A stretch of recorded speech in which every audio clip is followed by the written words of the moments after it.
Hey guys, welcome to the channel note the notes. আমি অয়ন, আর আজকে আমরা শিখে নেব হোয়াট ইজ কাউন্টার মেলোডি। তো চলো শুরু করা যাক।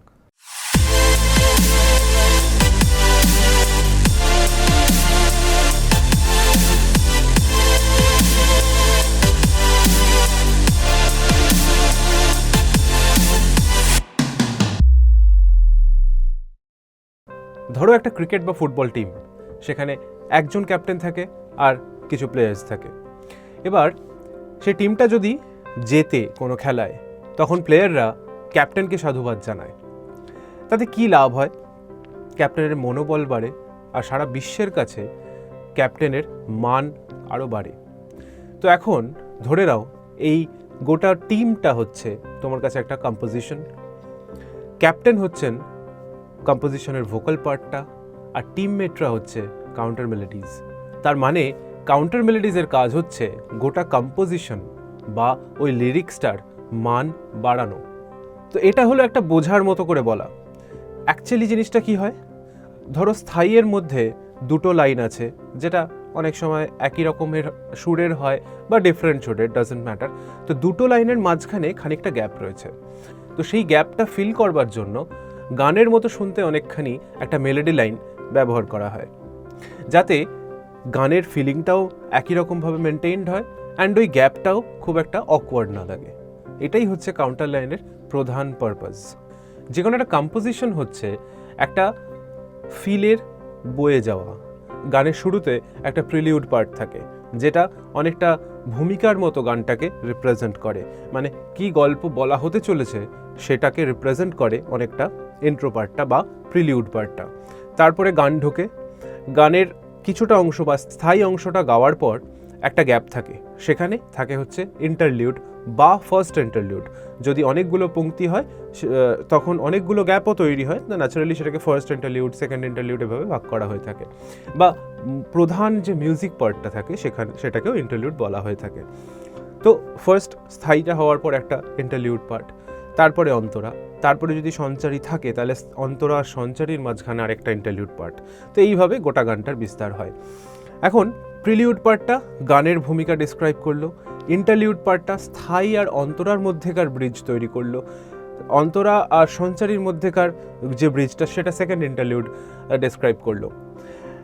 এখন এই বড় বড় মিউজিক পার্টগুলো বাদ দিলেও দুটো লাইনের মধ্যেকার গ্যাপ বা দুটো ওয়ার্ডের মধ্যে যদি কোনো গ্যাপ থাকে, সেই গ্যাপগুলো ছোট ছোট কোনো মিউজিক্যাল পার্ট দিয়ে, মানে ধরো দুটো নোট বা তিনটে নোটের একটা ছোট্ট কম্বিনেশন, ওই কম্বিনেশন দিয়ে যে গ্যাপগুলোকে ফিল করা হয় সেগুলোকেই বলা হয় কাউন্টার মেলোডিজ। ধরো তোমার কাছে একটা কম্পোজিশন আছে, যেটা 4/4-এর একটা কম্পোজিশন ধরে নিচ্ছি, সেটার ফার্স্ট লাইনটায় 4টে বারের মধ্যে 3টে বারে হয়তো নোটেশন রয়েছে, কিন্তু লাস্ট বারটা থার্ড বারেরই কন্টিনিউয়েশন কোনো নোট চলছে। তো এবার ধরে নিচ্ছি 4টে মাত্রার একটা নোটের কন্টিনিউয়েশন রয়েছে। তো সেটা জেনারেলি একটা কম্পোজিশনের মধ্যে খুব বোরিং। একটা নোটের কন্টিনিউয়েশন খানিকক্ষণের জন্য ভালো লাগে, বা কখনো কোনো কম্পোজিশনের কন্টিনিউয়েশনটাই হয়তো নিডেড, কিন্তু ইন জেনারেল ধরে নেওয়া যেতে পারে যে দুটো লাইনের মাঝখানে বা ওইরকম একটা পার্টিকুলার বারের অনেকখানি লম্বা গ্যাপ শুনতে ভালো লাগে না।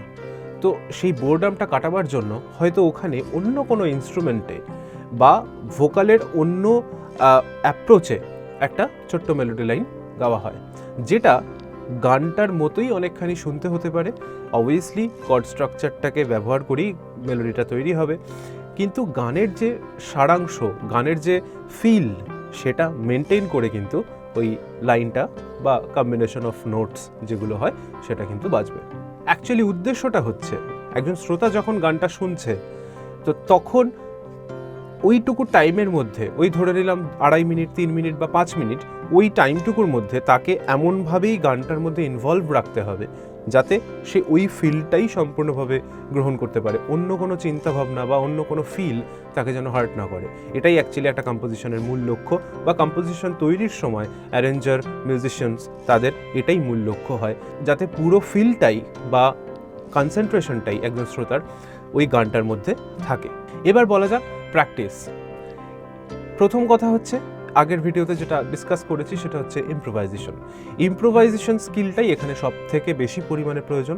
কারণ একটা ছোট্ট একটা বার হোক বা একটা লম্বা পংক্তি, যতটুকুই তোমাকে বাজাতে হোক না কেন, তোমাকে যদি সেটা মন থেকে ভেবে বাজাতে হয়, তোমাকে 2-3টে জিনিস মাথায় রাখতে হবে। ফার্স্ট হচ্ছে গানটার কর্ড স্ট্রাকচার, গানটার ফিল অ্যান্ড গানটার প্যাটার্ন। তো এই জিনিসগুলোকে একসঙ্গে করে যখনই কন্টিনিউয়াসলি তুমি ওই জিনিসটা বাজিয়ে যেতে পারবে, তখনই একটা বড় অংশ হোক বা একটা ছোট্ট লাইন তখনই তৈরি করা পসিবল। এটার আরেকটা সহজ উপায়, সেটা হচ্ছে যেটা বলেছিলাম, লুপে প্র্যাকটিস করা। একটা পার্টিকুলার কর্ড স্ট্রাকচার চালিয়ে সেটার উপরে কন্টিনিউয়াসলি বাজাতে থাকা। হয়তো অনেকক্ষণ বাজানোর পরে হয়তো 2 বা 3টে সেকশন তোমার শুনে ভালো লাগবে বা তৈরি করে ভালো লাগবে, তুমি ইন্টারেস্ট পেলে, তো তখন ওইটুকু অংশই কিন্তু ওই গানটায় ব্যবহার করা বা ওই জাতীয় কর্ড স্ট্রাকচারের কোনো গানে ব্যবহার করা পসিবল। অনেকখানি মিউজিক তৈরি করা শুনতে মনে হয় অনেকটা কঠিন, আর ছোট মিউজিক তৈরি করা বোধহয় সহজ। ঘটনাটা কিন্তু তা নয়। ঘটনাটা হচ্ছে যখন তুমি অনেকটা অংশ জুড়ে তুমি তোমার গল্পটা বলতে পারছো। হ্যাঁ, এখানে একটা বড় পয়েন্ট, গল্প। অ্যাকচুয়ালি তোমার বাজনাটা একটা গল্প বলবে। কোন গল্পটা? যেটা অ্যাকচুয়ালি ওই গানটা বলতে চাইছে, সেটার কন্টিনিউয়েশন পার্ট। ভাষা যেখানে শেষ হয়ে যায়, মেলোডি সেখানে শুরু হয়। তো ভাষায় যে কথাটা বলা যায়নি, সেই ফিলটাকে ডেসক্রাইব করবে কিন্তু মেলোডি লাইনগুলো। তো বড় অংশে বা বড় সময় ধরে তুমি একটা গল্প যখন বলছো, তখন অনেকটা সেটা ইজি, তোমার কাছে অনেকটা টাইম আছে, তুমি রিল্যাক্স করে একটা ভূমিকা, সারাংশ ইত্যাদি ইত্যাদি বাকি সব পার্টগুলো বলতে পারছো। কিন্তু ট্রিকি পার্টটা হচ্ছে এইটুখানি জায়গার মধ্যে যদি তোমাকে বলা হয় 3 সেকেন্ডের মধ্যে তোমাকে তোমার গল্পটা তুলে ধরতে হবে, দ্যাট বিকামস ট্রিকি। তো ছোট অংশ বা এই যে কাউন্টার লাইন্সের যে বিষয়টা বলছি, সেটা তৈরি করাও কিন্তু তুলনামূলক বেশি কঠিন। কিন্তু একইভাবে ইম্প্রোভাইজেশন স্কিল, কর্ড নলেজ বা মিউজিক থিওরি নলেজ, এগুলো যদি সব কিছু থাকে অ্যান্ড সব থেকে বেশি পরিমাণে যদি প্র্যাকটিস থাকে, তাহলে অবভিয়াসলি ওটা কখনোই ইস্যু হবে না। সো এই ছিল আজকের ভিডিও। যদি তোমাদের ভালো লেগে থাকে দেন অবভিয়াসলি লাইক করো অ্যান্ড শেয়ার করো। তোমাদের যদি কোনো কোয়ারিজ থেকে থাকে অবভিয়াসলি কমেন্ট বক্সে গিয়ে কমেন্ট করতে পারো, আমি উত্তর দেওয়ার চেষ্টা করব। যদি তোমাদের এই চ্যানেলের কন্টেন্ট ভালো লেগে থাকে then obviously consider subscribing and bell আইকনটা প্রেস করতে ভুলো না। দেখা হচ্ছে পরের ভিডিওতে, ততক্ষণের জন্য টাটা।